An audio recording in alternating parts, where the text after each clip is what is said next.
A sight for sore eyes.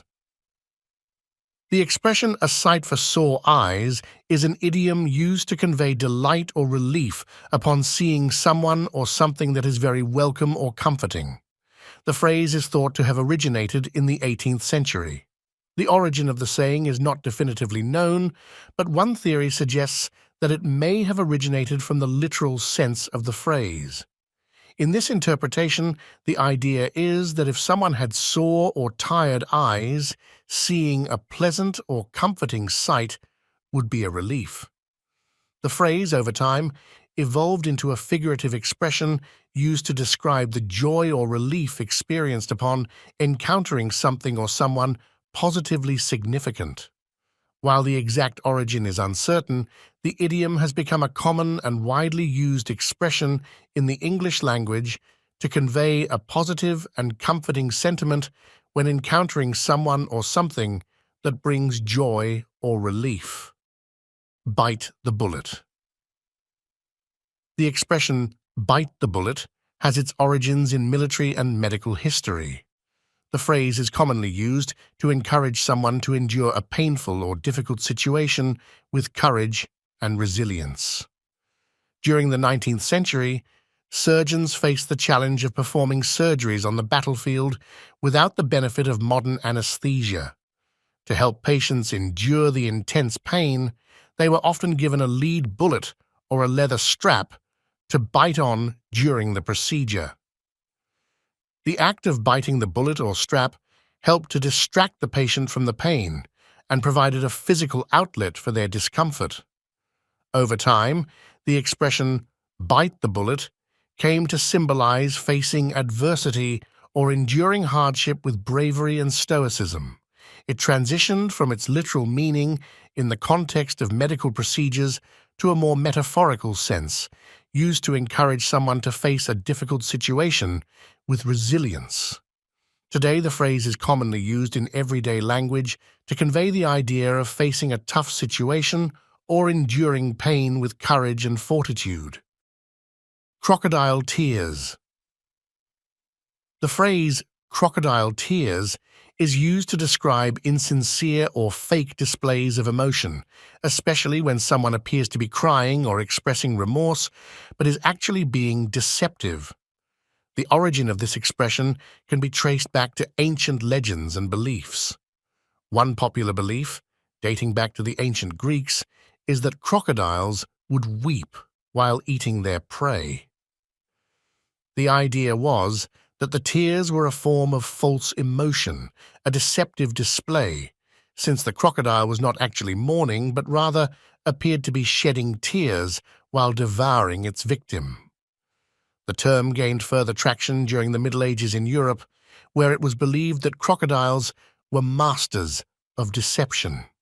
Travelers' accounts and bestiaries often contain stories and illustrations depicting crocodiles shedding tears to lure in unsuspecting prey or humans. The phrase "crocodile tears" eventually made its way into the English language, and today it is commonly used to describe feigned or insincere displays of emotion. Cat got your tongue. The origin of the phrase "cat got your tongue" is not definitively known, but it has been in use for several centuries. The expression is typically used as a question when someone is unusually quiet or not speaking, as in, "Why are you so silent? Has the cat got your tongue?" There are various theories about the origin of this saying, but none of them can be confirmed with certainty. Here are a couple of the popular theories. One theory suggests that the phrase may have originated from the practice of using a cat-o'-nine-tails, a whip with multiple knotted cords, as a tool for punishment on ships. The pain inflicted by the whip might have left a person temporarily speechless. Another theory traces the saying back to ancient Egypt, where liars' tongues were supposedly cut out and fed to cats. This was believed to be a punishment for speaking falsely. While these theories provide interesting historical contexts, the true origin of "cat got your tongue" remains uncertain. It has become a common and playful way to ask why someone is not speaking or is at a loss for words. caught red-handed. The phrase caught red-handed means to be apprehended in the act of doing something wrong or illegal, typically with clear evidence of one's guilt. The origin of this expression can be traced back to Scotland in the 15th century. The term red-handed comes from the idea of having blood on one's hands, indicating that a person has recently committed a violent act or crime. The term was initially used in legal contexts to describe someone caught with blood on their hands at the scene of a crime. Over time, it evolved to encompass any wrongdoing, whether it involved literal blood or not. The first recorded use of the phrase red hand in a legal context is found in the Scottish Acts of Parliament in the 15th century. One such instance is from the Scottish Statutes of James I in 1432, where it was used to describe someone apprehended with blood on their hands in the commission of a crime. The phrase eventually expanded to caught red-handed and became a more general expression used in English to describe catching someone in the act of committing an offence. Waking up on the wrong side of the bed. The saying, waking up on the wrong side of the bed, is an idiomatic expression used to describe someone who is in a bad mood or seems irritable. The origin of this phrase is not definitively known, but it likely stems from various historical superstitions and cultural beliefs. One theory suggests that the left side of the bed was historically associated with bad luck or negative forces. In many cultures, the left side has been linked to the sinister or unlucky, and the right side has been associated with the positive or fortunate.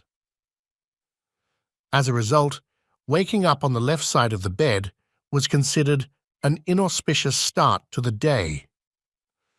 The expression itself became more popular in the 19th century, and its usage has persisted into modern times. Today, when someone says they woke up on the wrong side of the bed, they are usually expressing that they are in a grumpy or irritable mood for reasons that may not be immediately apparent. Running amok. The phrase running amok originates from the Malay word amuk or mengamuk, which refers to a state of frenzied or uncontrolled behavior. The term gained prominence in English during the colonial era when European explorers and colonizers encountered cultures in Southeast Asia. In traditional Malay culture, amok described a psychological phenomenon where an individual, often male, would become overwhelmed by extreme emotional distress or rage. During such episodes, the person would engage in a violent and indiscriminate attack against others, often using a weapon. This behavior was considered a cultural syndrome rather than a deliberate act of aggression. The phrase running amok was later adopted into English to describe any uncontrolled or frenzied behavior, whether it involved violence or chaos. Over time, its usage has broadened to refer to any situation where someone is acting in a reckless or unrestrained manner. Can't hold a candle to.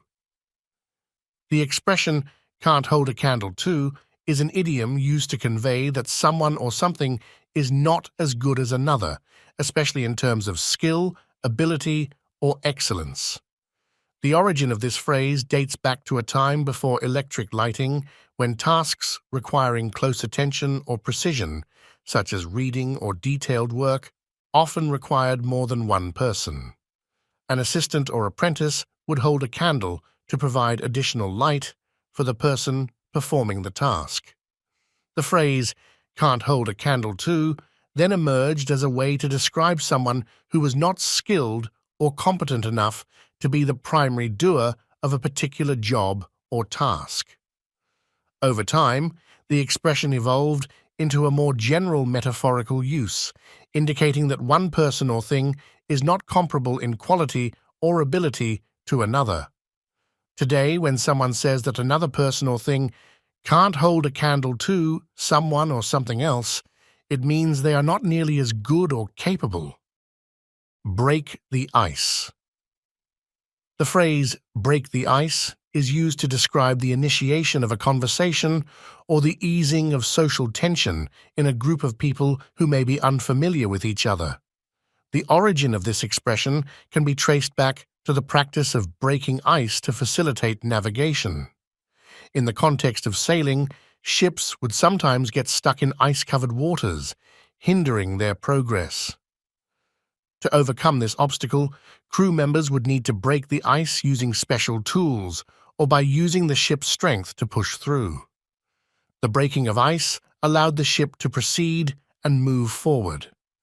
Metaphorically, the idea of breaking the ice was applied to social situations, symbolizing the act of overcoming initial awkwardness or stiffness in a group setting. The phrase became popular in this figurative sense in the 17th century, and today it is commonly used in everyday language to describe the action of initiating a conversation or interaction to make a situation more comfortable. When in Rome, do as the Romans do. The saying, "When in Rome, do as the Romans do," is an ancient proverb that encourages people to adapt to the customs and behaviors of the culture or society they are in. The expression suggests that when you are in a foreign or unfamiliar place, it is wise to follow the local customs and traditions rather than sticking strictly to your own. The origin of the phrase is often attributed to St. Augustine, a prominent Christian theologian and philosopher from the 4th and 5th centuries. In one of his letters, St. Augustine reportedly wrote, "When I go to Rome, I fast on Saturday, but here, Milan, I do not. Do you also follow the custom of whatever church you attend, if you do not want to give or receive scandal?" The phrase became more widely known and popular over time, and it has endured as a piece of advice promoting cultural sensitivity and adaptability. It emphasizes the importance of respecting and embracing the local customs and norms of the places one visits or resides in.